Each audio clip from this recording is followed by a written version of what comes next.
Good and happy Sunday, everyone. This is another talk within the nine-sided circle. I am your host, Nor Kyle. And I am her loyal and faithful sidekick, Mushtaq Ali. Yes, and thank you so much for being here, those of you who are here live. So good to see you and spend this time together. And for those of you who are joining us via YouTube, welcome, welcome. It's good to have you again or for the first time with us. And of course, given the YouTube thing, we got to do the spiel where we invite you to help us keep going, keep sharing the work that we do, which is so critical at a time like now when many of us are struggling to keep our heads on straight, to keep our hearts in the right place when we're so quagmired in things that really do seem at times to be completely beyond our control. This is our time together to figure out what is within our control and what we can do together to. And one thing that is in your control, whether you knew it or not, is you have control over that like button. So you could just reach down and click that like button. It won't cost you a penny. We don't charge you for liking us. And yet, wonderful things will happen. You could make the world a better place just by hitting the like button. Absolutely true. I can't argue with that. Thank you, Mushtaq. So, another way is to subscribe, to leave comments, and to donate in support of our work. And we also do one-on-ones and two-on-ones if you'd like some direct,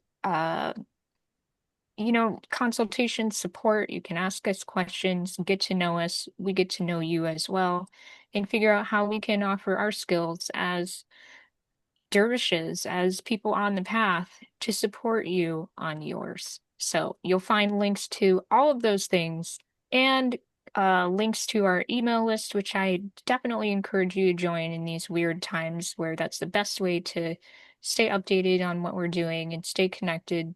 But you can also join us on social media. Our Instagram is active now. Our Facebook is always active. Those are great places to post, connect, and get our downloadables and other things of that sort. So, without further ado, let's get to our topic this evening. It's kind of a fun one. Hopefully, It's, one that it's, you all it's will one find that a bit everybody intriguing. hates. Yeah, Most I mean, people hate love and this. hate, right? Yeah. Yes. So, our title is Gurdjieff, the Sufis, and Living in Perpetual Trance. Yeah. And so we're going to start this. I'm going to read for you a quote from everybody's favorite enlightened guy, Anthony de Mello, who said, "Spirituality means waking up. Most people, even though they don't know it, are asleep. They're born asleep. They live asleep. They marry in their sleep. They breed children in their sleep. They die in their sleep without ever waking up. They never understand the loveliness and the beauty of this thing that we call human existence. And that means whether you know it or not, if you're listening to us here, if you're listening to us on YouTube or anywhere else you might find us right now, as you're listening to this, you're in a trance.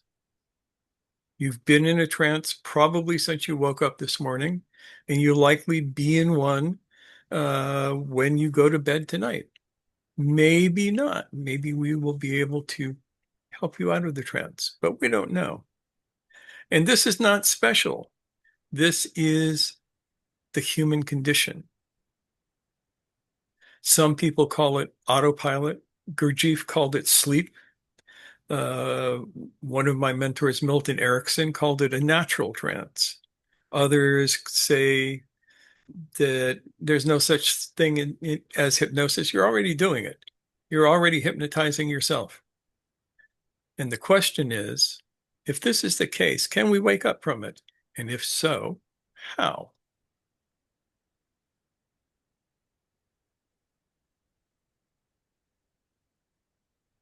So imagine two circles. One circle we're going to call the trance state. The other we're going to call the awake state. In the trance state, you are run by unconscious programming, by habits, by your internal dialogue. In the awake state, you are in the now, the present. You're aware and capable of acting from choice and intention. You'll move between these two states many times. You'll do it while we're talking it for the next hour, hour and a half. But for most people, the trance state dominates almost 100% of their waking life. So these are two separate spheres, right? Yeah, they don't do this. Yeah, it's not a Venn There is no diagram. this. There is this. Sometimes there's this.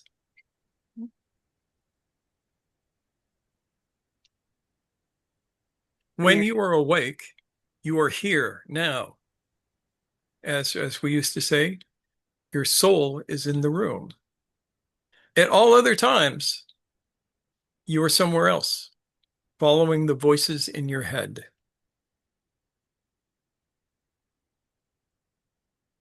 Everyday examples are like you're driving to work and arriving without even remembering the trip, walking down a familiar street without seeing anything new, washing dishes while replaying an argument from last week. That's a favorite one for a lot of people. That's why I hate doing dishes. And the voice or voices that narrates, judges, or plans nonstop is like a radio that never turns off. Y'all remember radio? We used to have this thing called radio. It was great fun. Pulled sound right out of the air, much like our brains.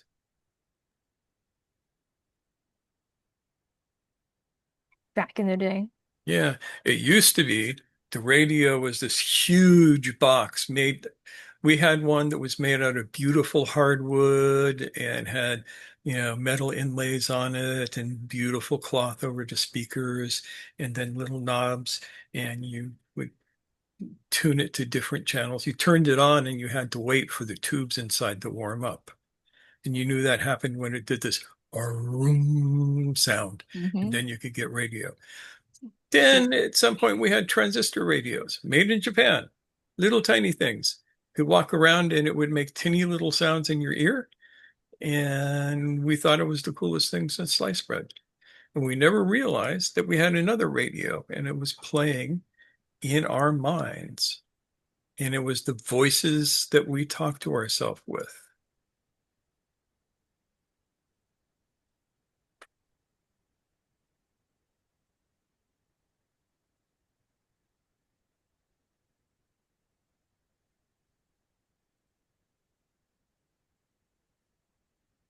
So, quick show of hands. Who's ever caught themselves in a conversation with a voice in your head of somebody who's not in the room? Yeah, we've all done that. That's trance. That's what a trance is like.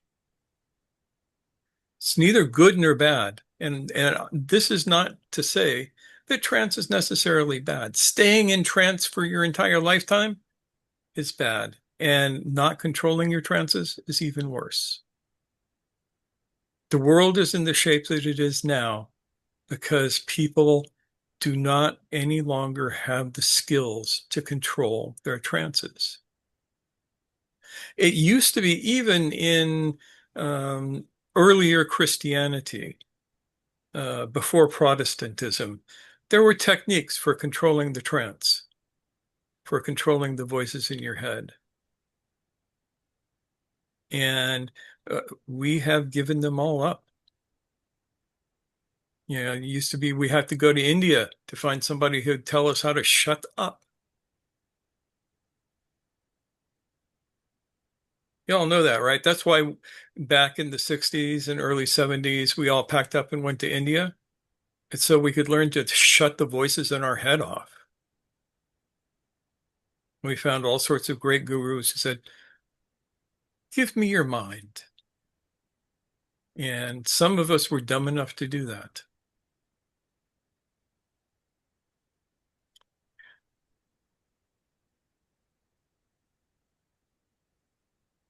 So I want you to consider that the internal dialogue is a form of trance induction.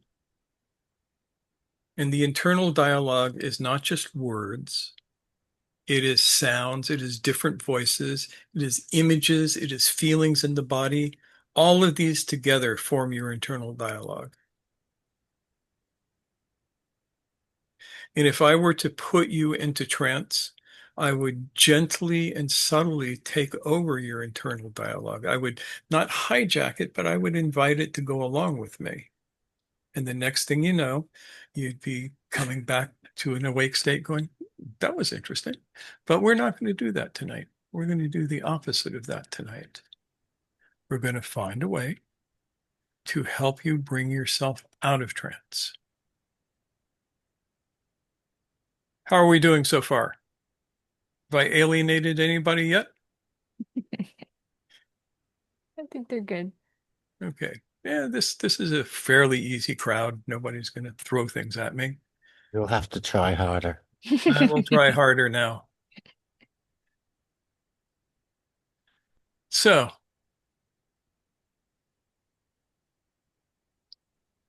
one of the things that has been happening, it's always happened. And there was the guy who wrote Consciousness and the Breakdown of the Bicameral Mind. Can't remember his name.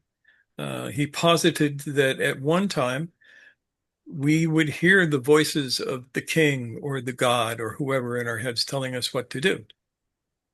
Uh, we still do. We just don't think of it as separate from us if we're lucky. Thinking of it as separate from us is called schizophrenia. And we don't want to do that. So it was Julian James. Yes, Yeah, that guy. Julian James. Yep. Interesting book. I don't totally agree with anything in it, but I don't disagree with a lot of stuff either. And Julian James doesn't care. So life is good. So, anyways, Anyway, before I digress off too much into the vast corridors of the unconscious mind, I want you to realize that you are living at a time where everything wants to program you. Alka, are we still in the Kali Yuga? I'm pretty sure we're still in the Kali Yuga. I don't know. I've heard so many things. Supposedly, we are on the fourth leg of the horse, which is Kali Yuga. But some people who understand this, they're saying we are at the start of the Satya Yuga. So you will see all this big collapse happening at the same time. And it's like at the, you know how that time, the cusp where the Yeah. one yuga begins. And but I don't understand. It's Yeah, an I don't Indian calendar. understand either, but I understand the idea of the Kali Yuga being the point of most work. It's point 5 on the Enneagram. It's like where you're going to bust your ass if you want anything. And here we Oh, are. okay. Yeah, yeah. And it's supposed to be the new age kids. They will Yeah, the come New with, Age kids blew it. They had their chance, and that ain't happening. It's got to be something else. The hippies didn't do it. The New Agers didn't do it. The disco dudes didn't do it. yeah. So yeah, so we are, it's at the end, supposedly, and only hearsay. So here's the thing. Everyone and everything wants to program you, and you are really easy to program. You are totally easy to program, and the fact that you don't realize that just makes it easier yeah, that for kind you of to be just programmed. goes for everybody, doesn't it? Yeah. You may as well just own that because it's so much easier once you own that. Yeah. Once you own that, you can do something about it. But if you deny it, then you You're will not be able to screwed. touch it. You're doomed. Yeah. So How is this happening?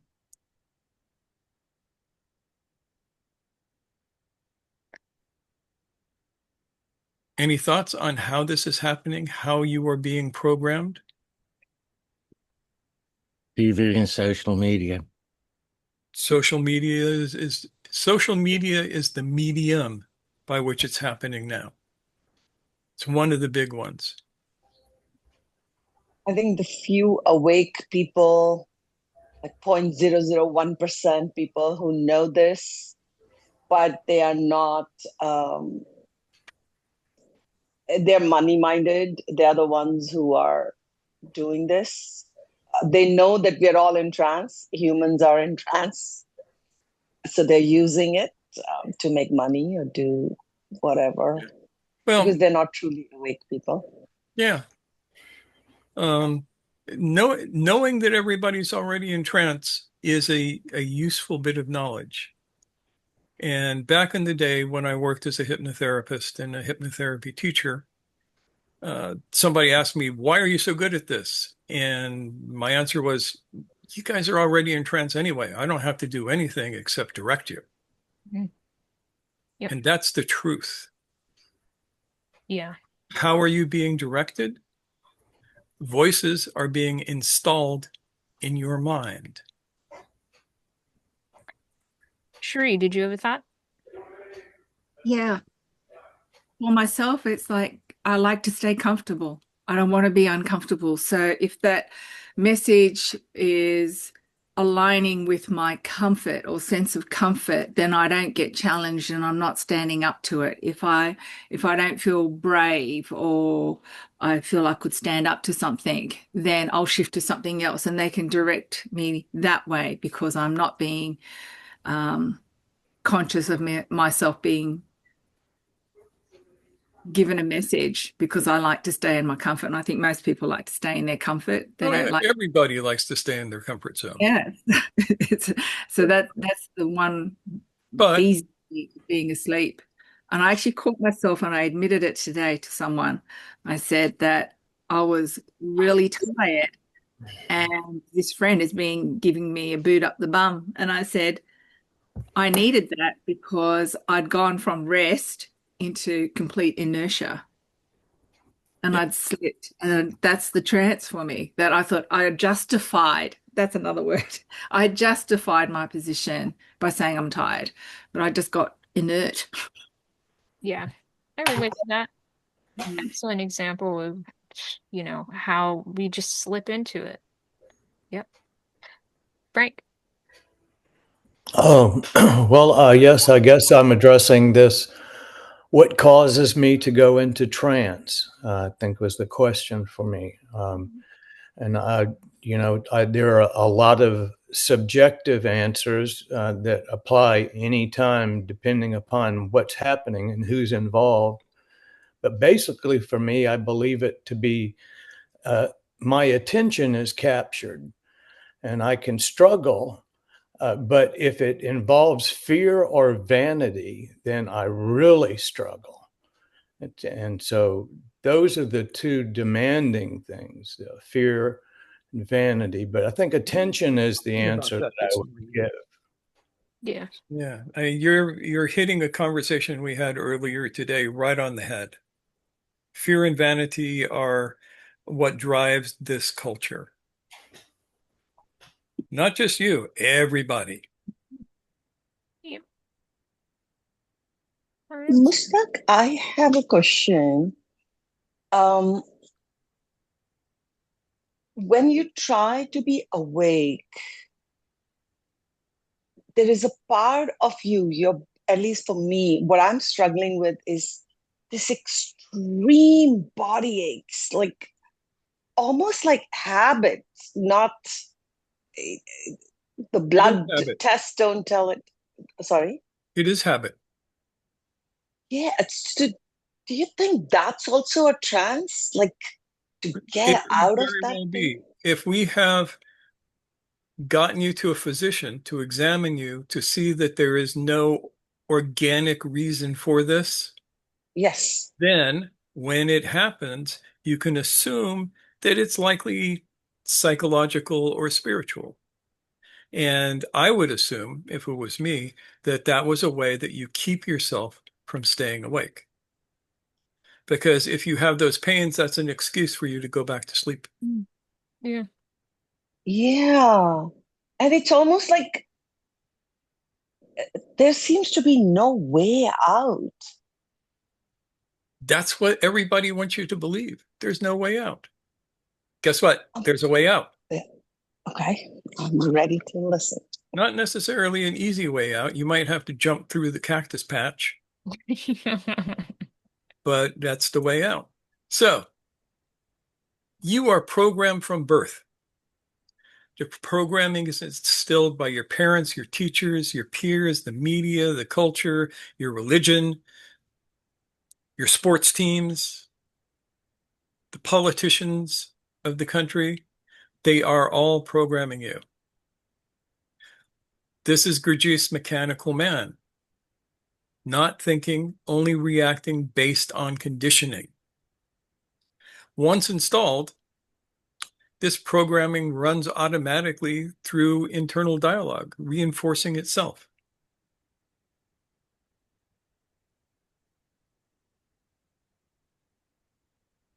So let's look at some of the ways we do that. One way is called metaphor loops. I call them curses. Mm. Yep, we did a whole video on that one time. On blessings and curses a long time ago. Nobody watched it. It's okay. You can still take up on that. Frank did. Frank did. Yeah, Frank did. He's one of like the 6 people who watched that video. All right. So, Well, worth revisiting.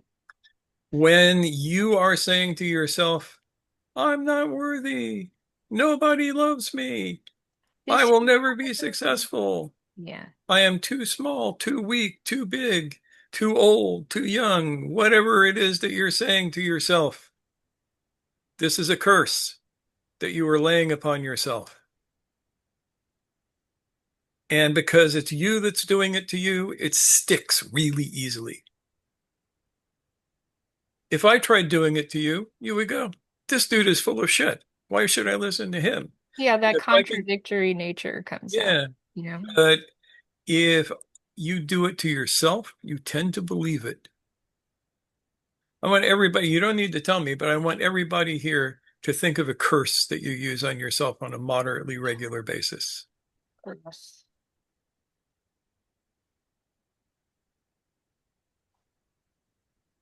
Y'all got one?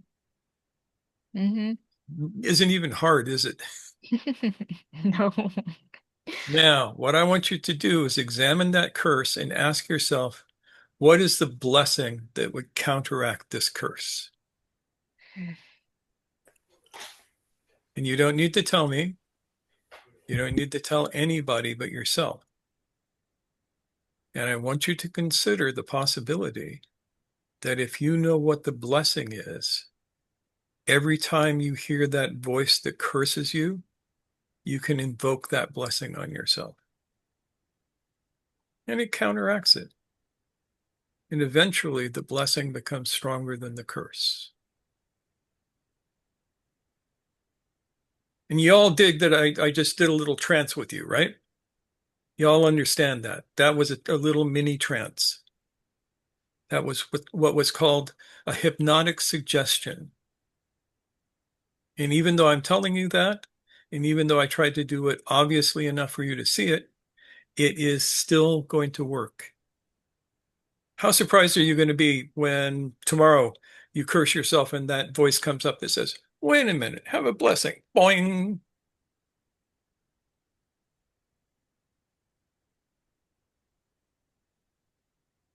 And it's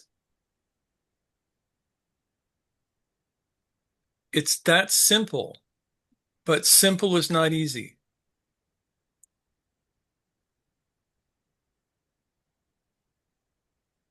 And I give you this example to show you that, as the Sufis say, The poison is the cure. Mm. The very same techniques, just used Yeah. for good instead of harm, right? For healing instead of harm.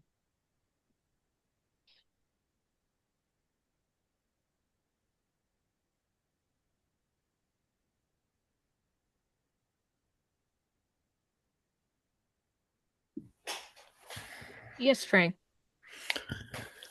Well, it took me an awfully long time to realize that surrender is actually controlling. I mean, the paradox of surrendering, and it's trying to decide what it is that I have to surrender. Mm. And when I find what it is that I have to surrender, the doing it all of the time or trying to do it all the time makes me realize that it's an impossible task because something's always grabbing my attention and something is always going on, as I mentioned before. But what helps me, keeps me, what keeps my foundation solid is a good, solid, conscious breath that and it just really depends upon the situation, where I'm going, what I'm doing, what the needs are. But my only real need is to be of service at that time and to do the very best with what I have at my disposal. And if I can do that, I find that everything works out. I mean, everything works out. It's just a matter of me surrendering my need to control it, to manifest my desire. Um, so I would say that I agree, but the surrendering, the surrendering where I have no control seems to give me all of the control that I need to be successful. And it allows me to be calm while I'm doing it. I learned that from this channel. Um, I'm curious what tonight's going to lay out because I find it really difficult to use more than your breath and fasting and movement and the suffering of holding my breath at the appropriate time uh, as being, I thought that was it. Well, How basically, can it get any better than that? I mean, can it? I'm on pins and needles. So thank you for letting me share. yeah. Thanks, Frank. So, uh, So we were just discussing blessings and curses. yeah. And we're going to look at reality tunnels, which is a term I first got from Milton Erickson way before anybody else used it. And he described that as a subjective map of the world built from belief, habit, and focus. The internal dialogue narrates the tunnel as if it were the whole world. Think about that. Your internal dialogue narrates your reality tunnel as if that's all there were.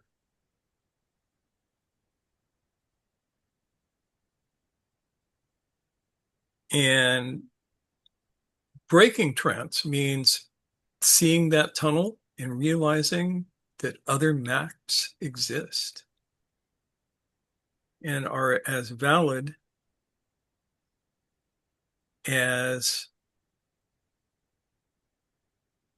any other. There's your map, my map. All maps are equally useful and equally invalid Mm-hmm. in different ways. Yeah. So, I mean, the fact is here that every person is functioning in their own little vortex of attention and habit and belief.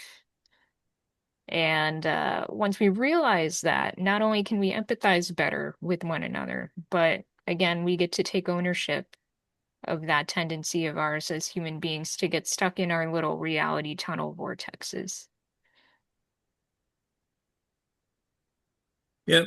And Gurdjieff, his idea of the mechanical man was that most of our thoughts, feelings, and actions are not original. They're pre-programmed responses. Mm-hmm.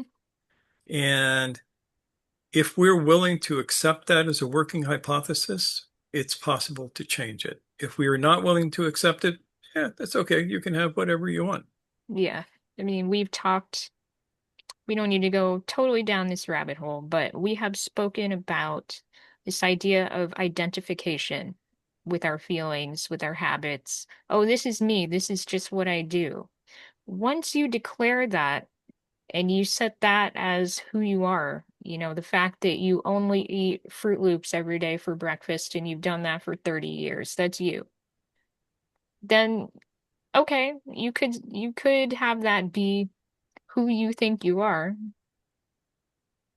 but that's a choice you've made as opposed to it being a truth. And that could change tomorrow. God, do you know yourself anymore? What is the world coming to? Yeah. So we have to understand that our internal dialogue, which is the trance induction that we use on ourselves to keep ourselves pinned down in trance, is not just random noise. It's the mechanism that keeps you in your current metaphor loop, in your current reality tunnel. And that's why, if you want to wake up, you don't just quiet the voice. You have to learn to catch it in the act and interrupt it. Let me say that again. If you want to wake up, you don't just quiet the voice. You have to learn to catch it in the act and interrupt it. So let's do a quick little thing. I want you to sit quietly for 30 seconds, 60 seconds, whatever, and listen to the inner voice, whatever it's saying. Just let it happen. It'll tell you something or it won't. A lot of times they get cagey and the inner voice shuts up when it knows you're listening. And that's okay too, because then you're liable to wake up. So it has to talk. And it'll distract you about something. And when you hear those words, ask yourself, did you choose those words? And the fact is, you didn't choose the thoughts. They arrive and they run you. You do not think your inner dialogue by choice. This is the baseline trance that people live in. And until you interrupt it, you're not free.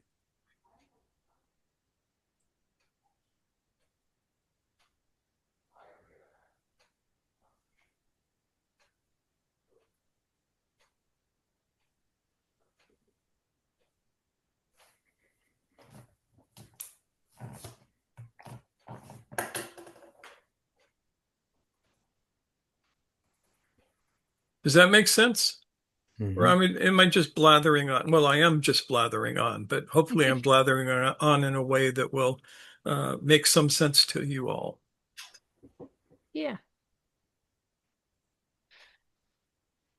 Yeah, one of the things I've been aware of for a while now is I just call it the chatter because it just chatters. Yeah. And there's times when I can direct the chatter in certain ways, but any other time it just chatters. That's how it works.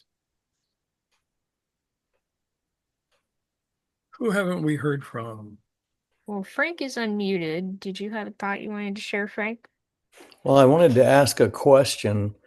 If I hold my aim subconsciously in my mind, will I try to obtain it? I mean, is that a way of motivating myself? Yeah. Yeah, it is.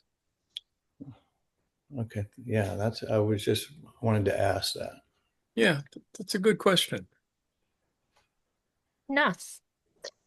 When you say to interrupt it, do you mean to just observe it and not identify with it?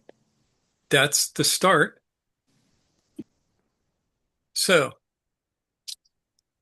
I'm walking down the street, minding my own business, and all of a sudden the voice in my head kicks on and it starts telling me about something that happened to me when I was 10 years old in a schoolyard. And it gives me feelings about that. And I look at that and I go, wait a minute.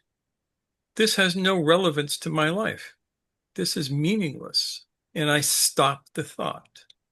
I stop the thought by pinning it down with my attention. And that's the first step, to interrupt the thought. Notice it and interrupt it.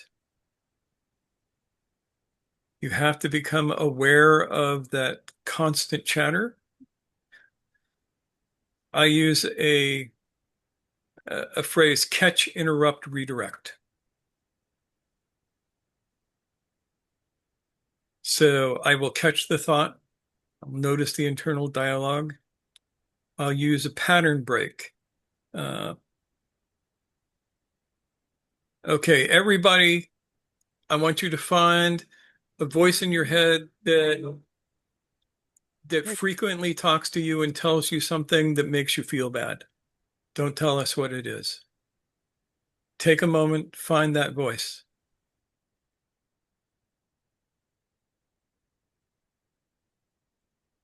Like, wave at me when you found it. Good. I want you to listen to that voice talking to you, and I want you to play circus music in your mind in the background. You know,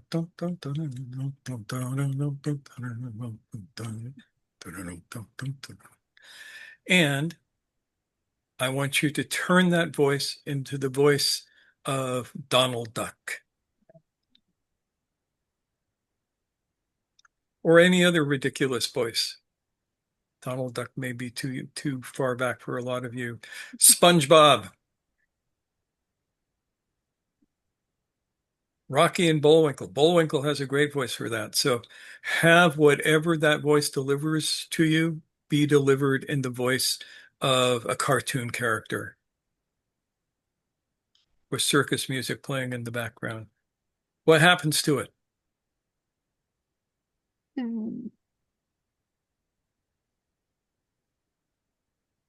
Nora, you're smiling. Yeah, but I figured someone else probably is. I'll go for it. I just felt I couldn't hear it. I could only see that cartoon. Yeah, that's one thing that can happen. This is called a pattern interrupt. The voice that talks to you is the pattern. You have the ability to interrupt that pattern in a number of different ways. And this is a quick way.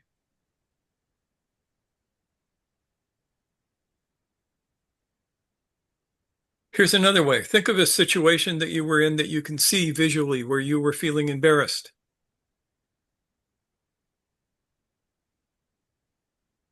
Got it? I want you to put a big red clown nose on everybody in that situation, including yourself.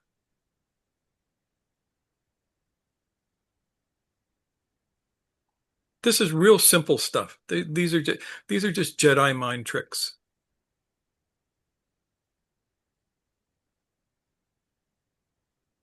That you notice when you do that, you cannot take that situation seriously. You think of your boss yelling at you, and then you imagine him with this big clown nose, maybe gigantic shoes, floppy striped tie, whatever you need. And that yelling doesn't feel the same. So again, it's just a pattern interruption. The redirect part is the most important part. You shift into the now, and you do it through multisensory awareness. How do we know that we're in the now? We can feel our breath. Always starts with breath. Watch your breath.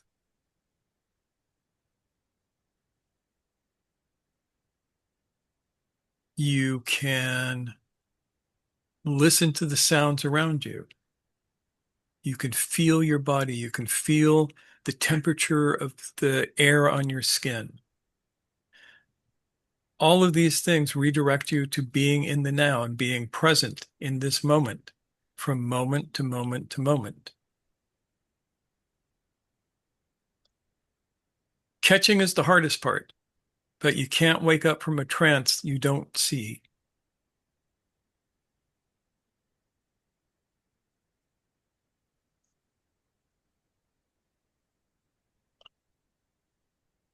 So one of the things that we have to do is realize that we are going to fall back into trance.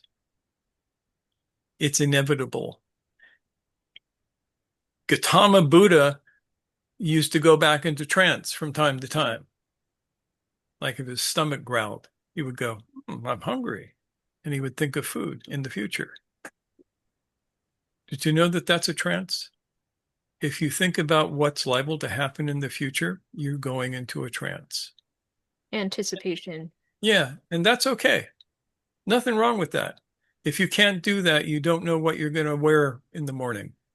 I mean, imagine if you didn't do that and you just dressed yourself randomly from whatever's laying around.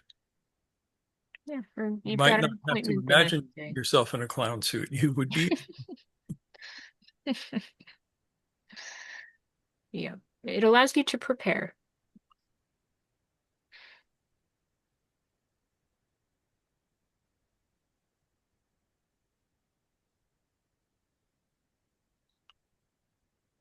Okay, I'm going to teach you guys something very cool. Put your hands up like this. I want you to bring yourself to the present moment. Feel your breath. Let your eyes take in whatever is there. Let your ears hear and just be here. And the moment you feel that present moment, bring your middle finger to your thumb like this and squeeze it for a second. And then let go. Forget about that.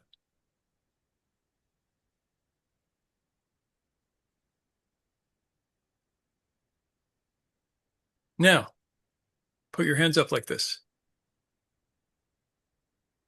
Bring these fingers together. And notice that you just slip back into that same state.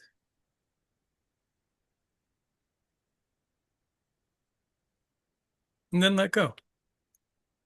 Take a breath. This is a simple process.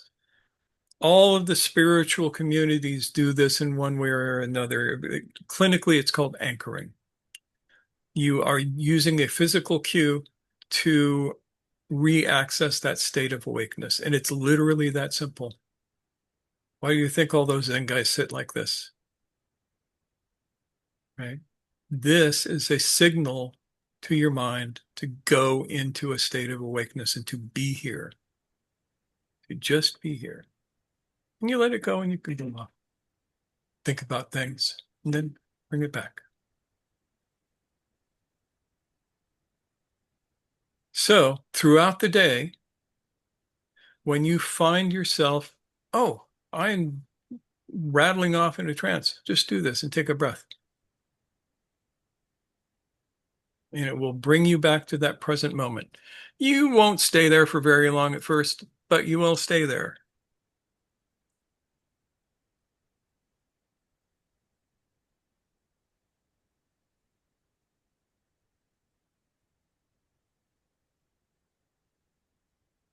And you can do everyday events if you need to remind you. Like every time you hear the phone ring, you can ask yourself, am I awake? Every time you see a doorknob, that could get kind of weird, but am I awake? Can you reach for the doorknob in a state of awakeness?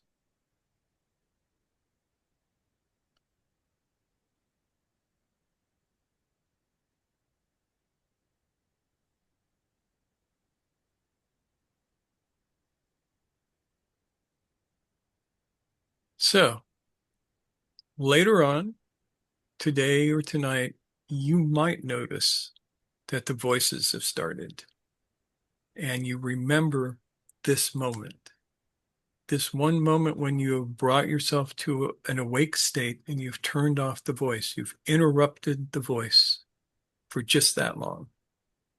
And every time you remember it, you do it, which is kind of cool.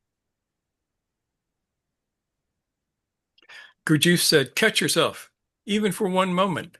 That is work.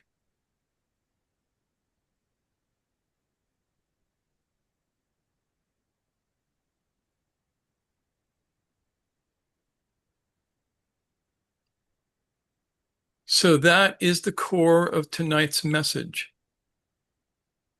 You can live your life in trance, and you're totally welcome to do that. Nobody says you should or you shouldn't. Just understand that those trances are what are destroying civilization right now. And I want you to get that. These trances are destroying not just America, but the whole world is being destroyed by these kind of trances. And none of them make sense. I mean, it's easy to use examples from other people's reality tunnels. So the MAGA rats will hear something and they'll think, that's woke. And then they'll get angry. But not one of them can tell you what woke is. They can't define it for you. You ask, what do you mean, what's woke? And they're going to go, that's woke. Why is that woke as opposed to anything else? And it comes down to, it's woke because I don't like it. And these are a bunch of redneck white boys for the most part. And woke, it comes from the African American community, and they have no connection to that. No idea what it means. I couldn't even tell you what it means. It's just noise to me.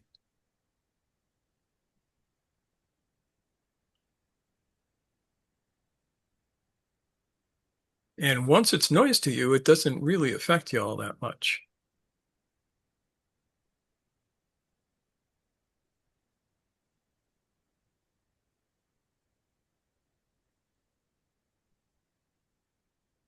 Mega is the same thing.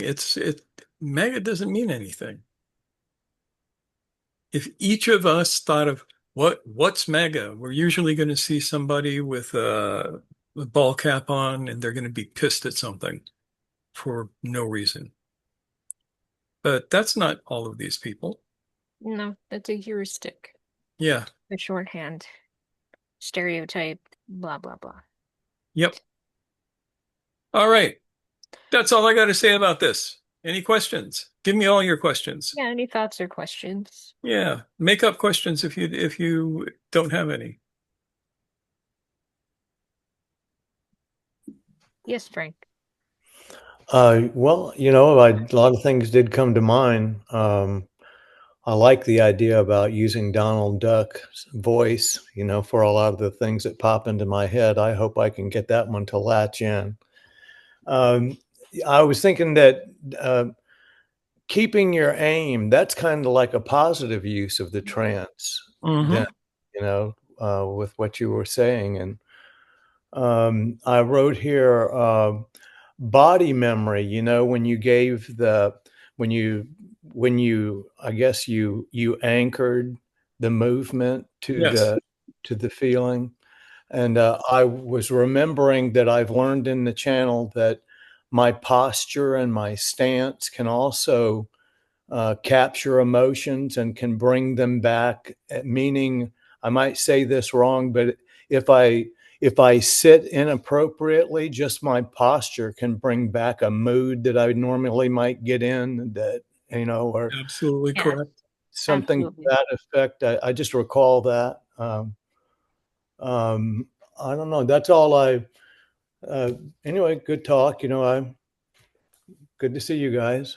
Good to see you too. Yeah, and you brought up an excellent point. For many of us, the cues that bring us back to positive, quote unquote positive states, quote unquote negative states, ones that we are often extremely familiar with, those are often anchored in the body through postures, ways of breathing, ways that we touch our own bodies or move through space, or where our attention is directed in terms of, well, at 8 a.m., I always check my cell phone, and that brings up anxiety and a sense of anticipation about what happens next today. All of these things we are having programmed into us and are unconsciously programming into ourselves that kind of get like the snowball rolling.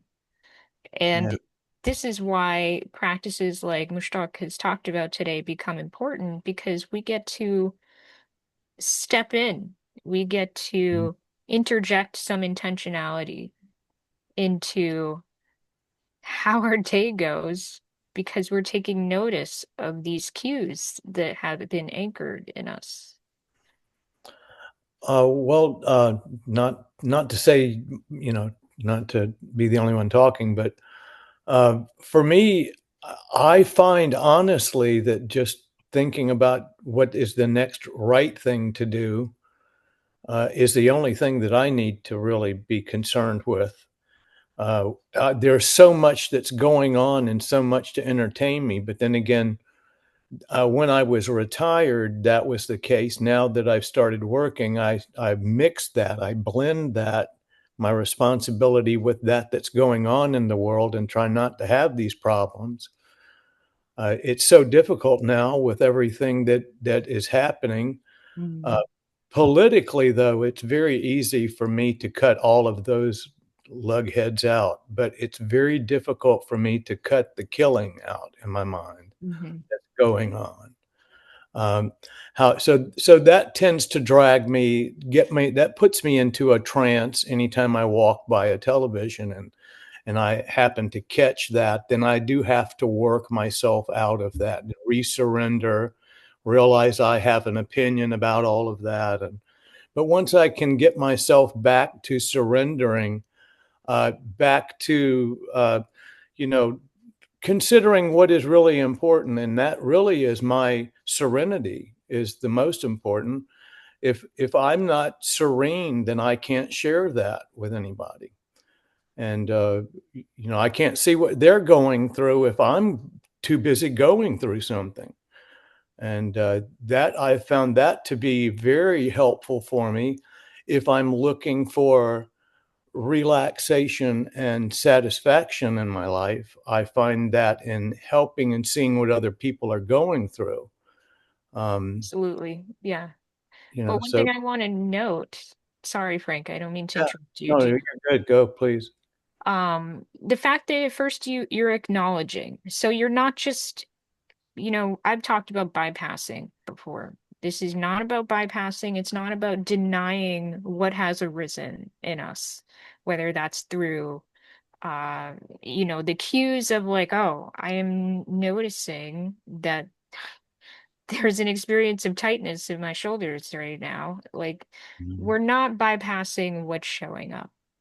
Just as you weren't bypassing when you're passing by a TV and you see terrible things are being talked about or shown, and feelings arise, and you're like, wow,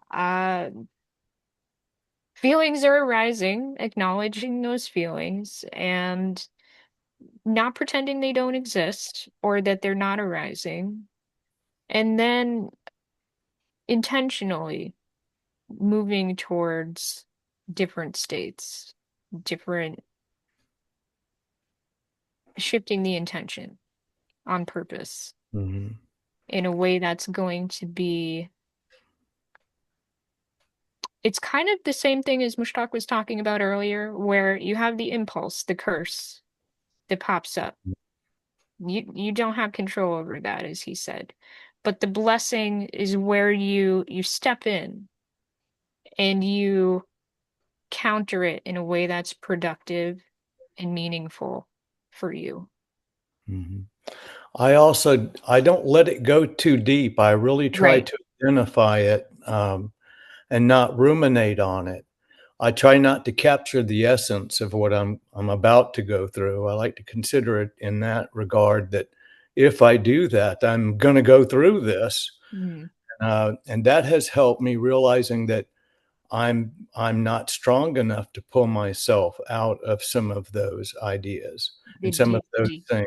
Yeah. Some of the things that I tell people now is to use what we call the 6 R's, which is to recognize that I'm going through something. Mm-hmm. And then to, once I recognize it, then to reduce it, then to, it runs through the whole pattern. It's really nothing more than a spiritual practice where I see something that I can't control it no matter what I do. Yeah. So I accept it. What does Mushtaq likes to say? I don't mean to. I know you're right there, Mushtaq. Just okay, accept half the time I don't know what I as was. they are. Yeah, this Zoom thing is just weird for me. But at any rate, what did you say? All I have to do is simply accept things exactly as they are and get out of you called it a reality tunnel. Yeah. And then that's more being awake, and in my reality. So anyway, thank you for letting me share. Yeah, of course. thank you for sharing your process. I'm sure people can relate to that. Would anyone else like to share their questions or thoughts that have come up for them? Thank you, Frank. I wanted to ask, since I never thought about curse like the metaphor loops, I think it was one of the things that really resonated with me. So, like, just wanted to ask, will this be a curse? At least I feel that way.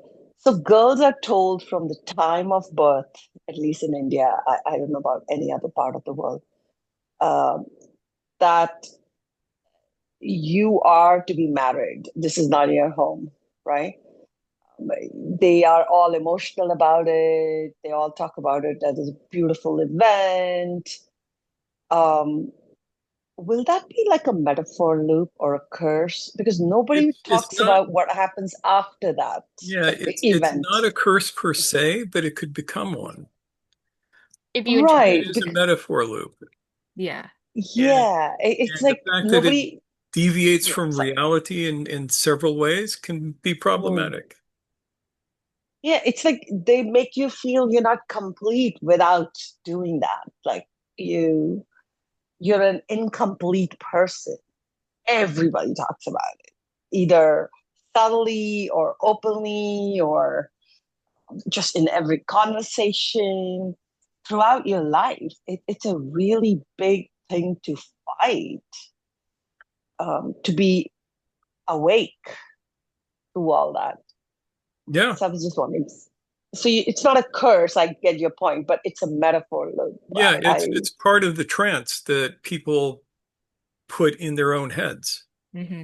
and in each other's. And then, yeah, and then you do it to yourself too. Yep. Exactly. You Yeah. know? It gets Yeah. implanted in you from outside, and then you carry it Mm. around. And that's the metaphor loop. That's the self-cursing. Yeah.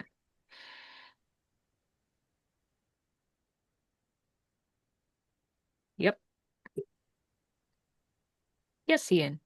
Yeah, I did want to say something about reality tunnels because I came across them via Robert Anton Wilson, of course. Mm-hmm. Um, One of the things I've found useful over the years, I haven't been doing too much of that recently, is to really try and imagine myself in the place of somebody who is going through an entirely different lived experience. But one of the things that I've been noticing recently is that I've been starting to appreciate more and more just how different everyone's experience is. Um, we don't know what a person went through in their childhood or their relationships or what they've learned in school or their work or whatever. But I find it to be a very useful exercise to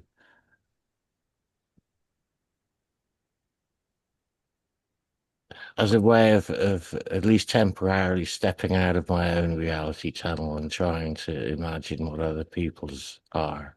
Mhm. It's a really good practice. Yeah. And it's even better when you can to travel and travel to weird places, travel to places where people don't usually go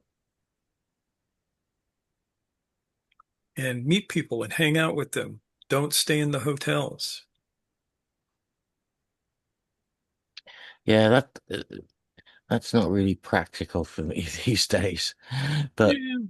one of the ways I sort of counter that is through things I watch on TV. For example, one of the most interesting small documentary series I've been watching is one called Cinema Nomad, Ooh. where this 33-year-old filmmaker is going around to all kinds of different places.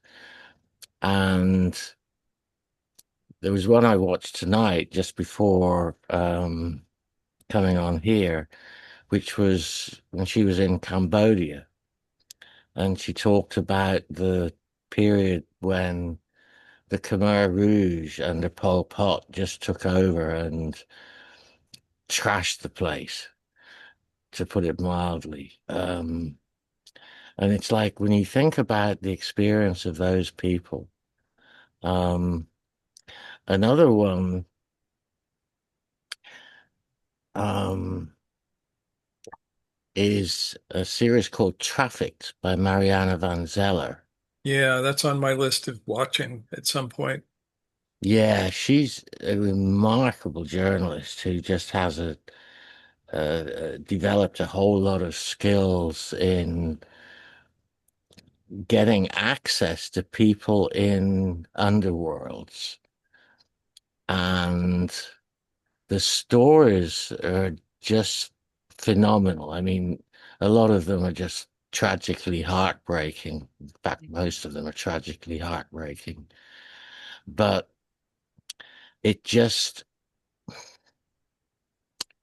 gives you a totally different picture of what's going on than anything you'll hear in any other media. One of the things that came out right at the end of the first episode in her current series, which started just a few weeks ago, was I think I forget what the particular episode was about. I think it was about it was about a thing called Tranq, Oh, which okay. is kind of the thing that's starting to replace fentanyl. Oh, Yeah. wow.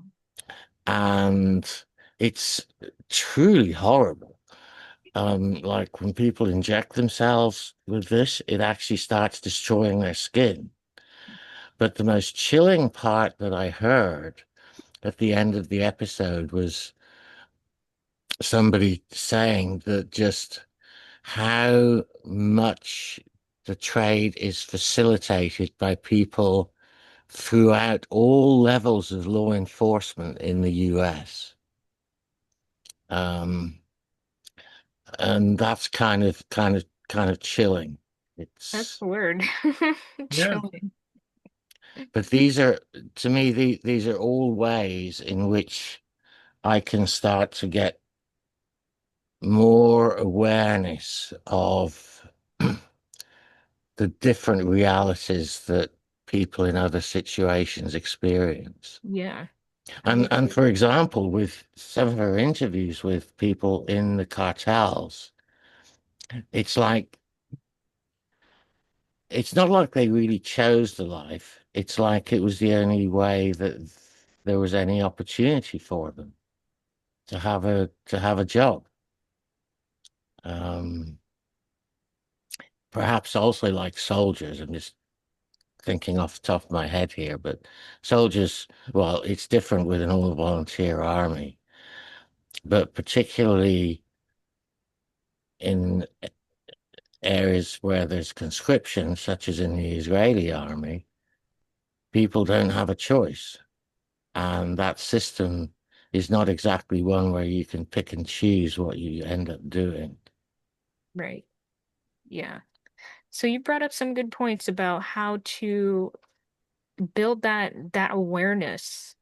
I mean, not just empathy in as a, a principle that I think many of us value here, but this ability to expand our perception and understanding of reality tunnels and how they function, how they shape lives, how they shape communities, nations, global connections, all of that stuff. And this is something that, now we have access to documentaries and stuff. Previous generations, and even till now, the value of things like fiction reading is that it allows you to get immersed in a story and to experience someone else's reality tunnel, to walk around in that, to try it on and then come out of it so that you walk away with greater understanding if the writing's good, if the storytelling, if the character development is really solid. We come away with more empathy as a result of that.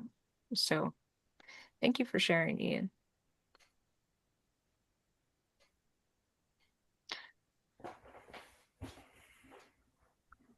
Naz, do you have any thoughts or questions? Okay. How about you, Shuri? Anything you might like to share before we wrap up? I really liked the catch, interrupt, redirect, because it's a bit Yeah. like what I already do. But the catching, like how do you catch something? And for me, it's I was trying to explain this to a new client who's been given a whole suite of exercises by another therapist, and he couldn't do them. And I said, you have to slow down, slow down, slow down, slow down, slow down. And I almost had to put him into slow motion because he was just going so fast. You have to catch that first initial sensation. And then we work from there. Because for him, he's in extreme pain in his hips, but he's had all the scans and there's nothing wrong. And that was like mind blowing. He's had everything to check him out, but in his history, he's had an injury. It's now healed. But I said that obsession with the pain.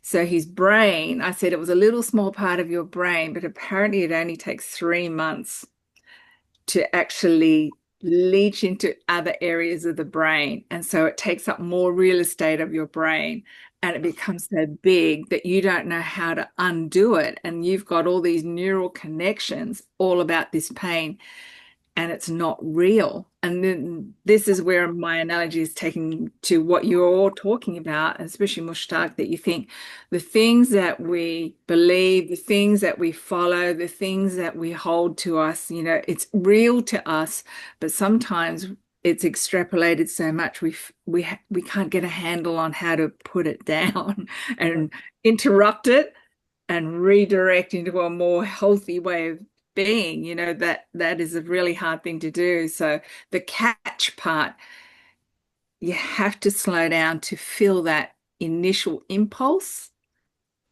before you notice that it goes all out and takes over. And I think that might be helpful for some people to slow down, just feel that initial impulse, then interrupt it right there and get a new pattern because we can't those neural connections are permanent, but we can reprogram a new way of being. And when we're awake, we can actually say, okay, this is it. This is real.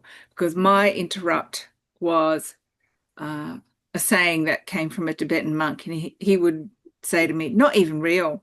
Because I'd say something, he goes, not even real. And I'm thinking, God, he's so right. I think, why am I saying those things? So that's my little thing, not even real. It's not real. Not real. Why am I saying that? So yeah, I've got to catch that. So that's my little contribution at the end. So I love that catch, interrupt it, and then redirect it. But the catch bit, slow down enough to feel that initial impulse. Yeah, exactly. I mean, this is why we practice all of these quirky things in times of calm, like breathing and feeling all the little movements of our bodies and all that stuff, so that when we enter into one of those little loops, get sucked into them, something's like, man, you're so stupid, I hate you. And then it's like, whoa, okay, hello there. Good to see you again. And we're conscious enough of ourselves that we can pause and hear that voice and think, we're done with that now. Not even real. But that helps people. Yes. Yes.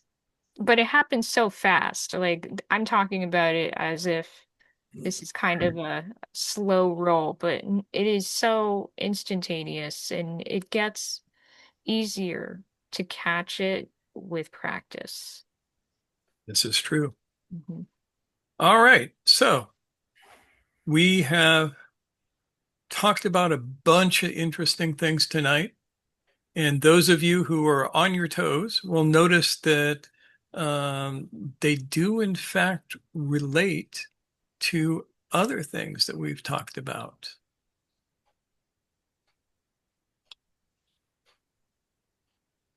Did you notice that? Many, many things. Yeah. I mean, last week we talked about the practice that Gurdjieff didn't teach, and that blends right into this. We talked about creating legomenisms, and legomenisms can be used to wake you up. And we're going to be touching on that substantially in the future. Probably not on this channel, but probably in one of our retreats so that we can do some deep dives. Okay. Cool. Something to look forward to. Yeah. Any last thoughts, Mushtaq?